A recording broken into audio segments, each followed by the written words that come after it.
前成日話，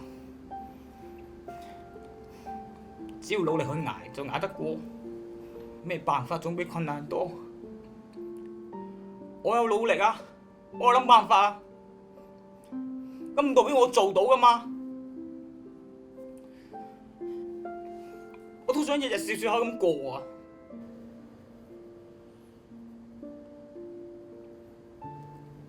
前夫，你已經好努力㗎啦，唔使逼自己加油，逼自己咩都咁正面去解決㗎。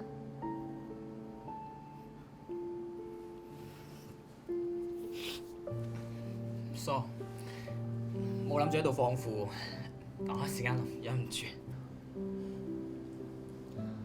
其實負面情緒係一個信號，話俾我哋聽，我哋而家真係好大壓力。有時同自己講一句，我真係好攰啊，都係關懷自己嘅一個方式，俾時間自己停一停，靜一靜，減輕承受壓力嘅負擔。如果你真係想揾人傾嘅話，你可以揾一個你信任嘅人啦，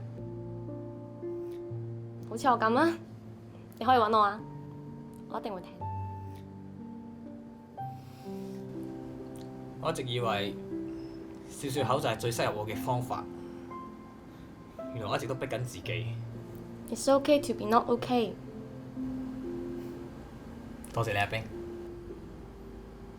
喂，我聽人講咧，有個方式咧可以令到自己舒服啲，就係你眯埋對眼，攬一攬自己，拍下自己膊頭，同自己講：你已經做得好好啦。